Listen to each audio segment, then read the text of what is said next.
It started with silence. The kind of silence that settles deep in your bones. A quiet so heavy it feels like the world is holding its breath. Every morning, I would step outside, coffee in hand, and wait.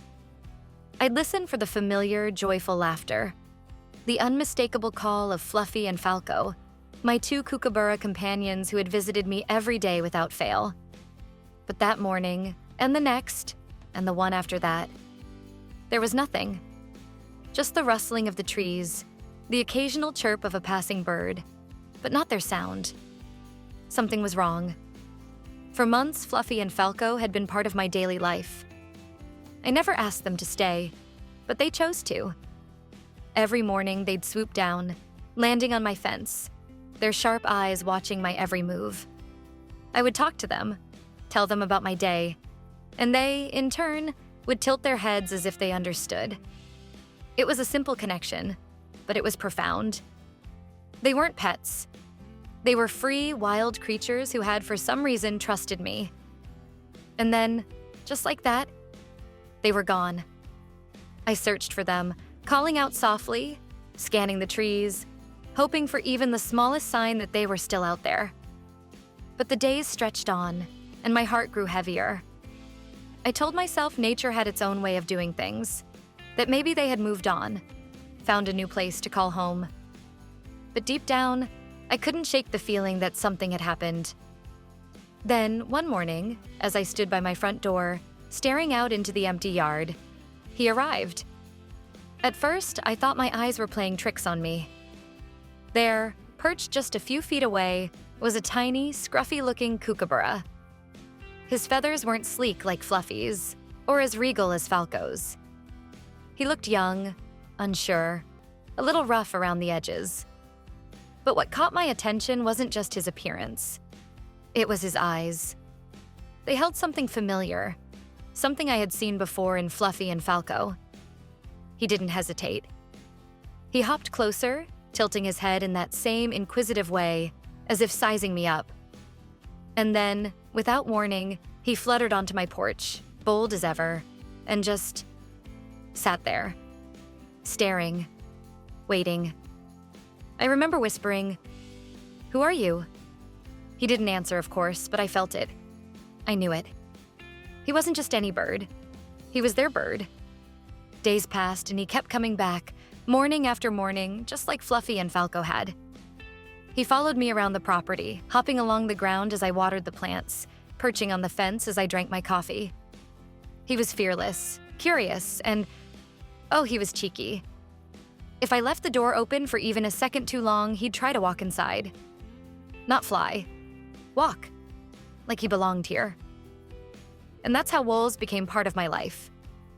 I quickly realized Wolves wasn't just another Kookaburra. He had personality. He had attitude. He had the audacity to demand food like he was royalty. And if I wasn't quick enough, he'd help himself. There were days when I'd set out food for the other birds, only to have Wells swoop in first, landing right on the plate as if to say, "Mine now." But here's what truly amazed me. Wolves wasn't just visiting for food. He was staying. He was trusting. He was choosing to be here. And then something else happened. One morning, as I stepped outside, I saw them, Fluffy and Falco. They were back, but they weren't the same. Their feathers were ragged, their movements slower, their eyes tired. They had been through something hard. And yet, despite it all, they had come back. And they had brought Walls with them. That's when I understood. They hadn't left me. They had been creating something beautiful. They had been raising Walls, their little miracle. And when they could no longer care for him the way they once had, they trusted me to help. I remember standing there, watching them, tears welling in my eyes. Because this wasn't just about birds. This was about trust. This was about love in its purest form. Fluffy and Falco didn't stay long. They were too weak, too exhausted. But Walls, he stayed.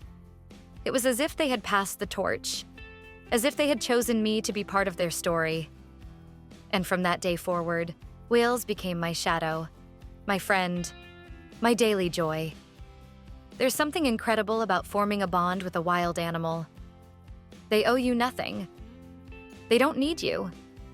And yet, when they choose to trust you, when they look at you and decide, I'm safe here, it changes you. It reminds you that love doesn't have to be spoken. It can be felt, understood, lived. Wales has grown into a strong, confident bird, but he still has his quirks. He still insists on being first in line for food. He still tries to sneak inside if I'm not paying attention. And he still looks at me with that same mischievous glint in his eyes, as if to say, you're mine now. But here's the thing. I want Wales to stay wild. As much as I adore him, as much as he's become part of my heart, he is not a pet. He is a creature of the skies, a symbol of freedom. And I will always honor that. If there's one thing I've learned from this journey, it's that we are all connected. To nature, to each other, to the world around us. And when we choose to care, to nurture, to protect, we create something that lasts far beyond ourselves. For those of you watching, if you ever have the chance to help a wild animal, do it the right way. Do your research. Reach out to professionals. Make sure you're giving them the best possible life, because they deserve it. And if this story has touched you, if you believe in the beauty of wildlife, consider supporting organizations that protect these incredible creatures. Even the smallest act of kindness can make a difference. Wells is proof of that. And every morning, when he swoops down, lands on my porch, and tilts his head as if to say, "Where's breakfast?" I am reminded that sometimes the most unexpected friendships are the ones that change us forever.